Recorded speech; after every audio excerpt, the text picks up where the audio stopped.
Party के सुझाव लेकर अपने घोषणा पत्र में नहीं डाले। हमने जो भी इसमें डाला है वो पब्लिक की ही आवाज़ है।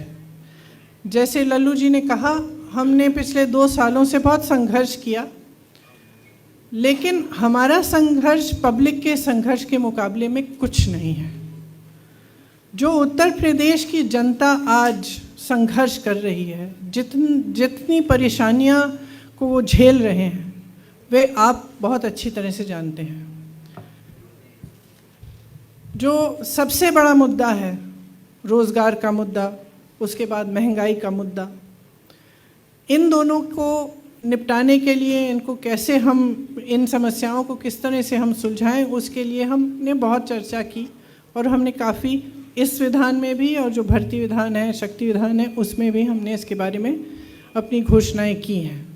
तो मैं कुछ मुख्य बिंदु इस घोषणा पत्र के मैं आपको पढ़ के सुनाना चाहती हूँ।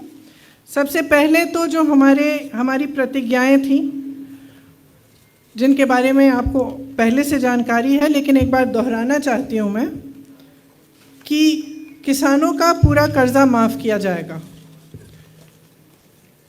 हम ये कह रहे हैं कि हमारी सरकार जब बनेगी तो 10 दिन के अंदर अंदर किसानों का कर्ज माफ़ किया जाएगा।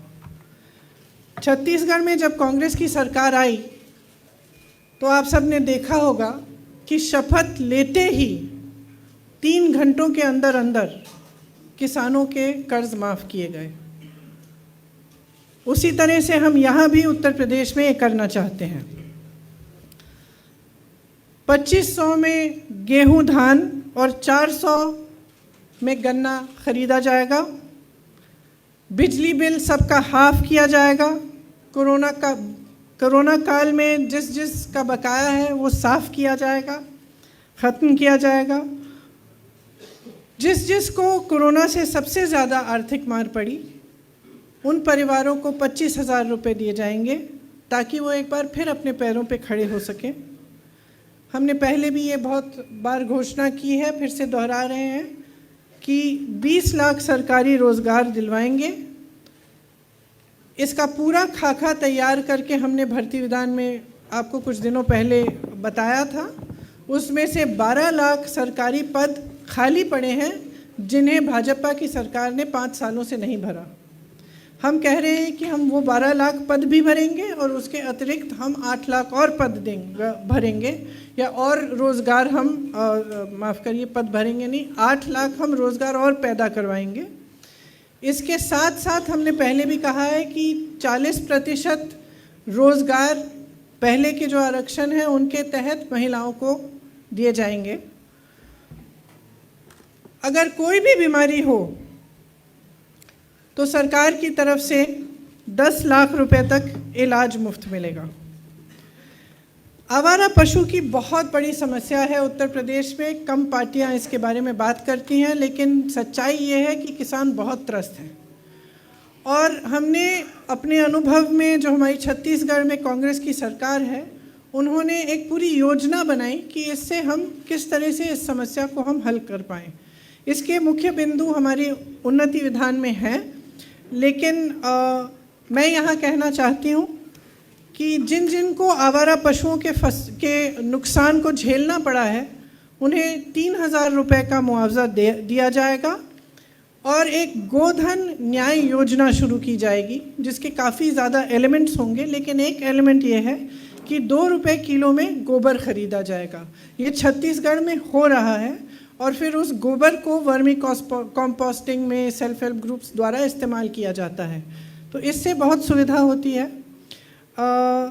छोटे और मझोले उद्योगों के लिए देखिए, हम सब ने देखा है, आपने हाल ही में बागपत में एक छोटे व्यापारी की हालत देखी और हम सब ने वो बहुत ही दुखद घटना, एक तो फेसबुक पे लाइव हुई और हमें पता चला कि उनकी पत्नी की मृत्यु भी हुई है। बहुत ही ज़्यादा दुखद ये घटना हुई, लेकिन ये हम पूरे प्रदेश भर में देख रहे हैं।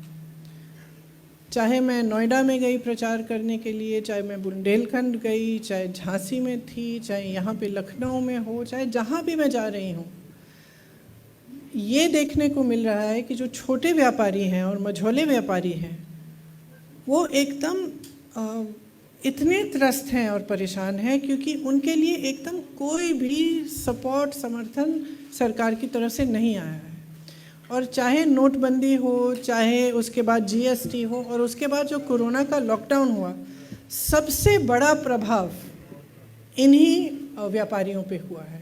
तो चाहे छोटे दुकानदार हों, छोटा मैन्युफैक्चरिंग यूनिट हो, बहुत ही ज़्यादा असुविधा हुई। लेकिन सरकार की तरफ से बहुत दुख की बात है कि इनके लिए कोई सपोर्ट नहीं मिली। और इस बजट में जो 2-3 दिन पहले आई, उसमें भी आपने देखा होगा कि जहां बड़े बड़े उद्योगपतियों के लिए, जो प्रधानमंत्री जी के मित्र हैं, उनके लिए तमाम योजनाएं, तमाम समर्थन और हर चीज़ लिखी गई, लेकिन इन छोटे व्यापारियों के लिए कुछ नहीं लिखा गया, गरीबों के लिए कुछ नहीं लिखा गया। इसीलिए हम चाहते हैं कि एक ख़ास मदद हम छोटे व्यापारियों की करें।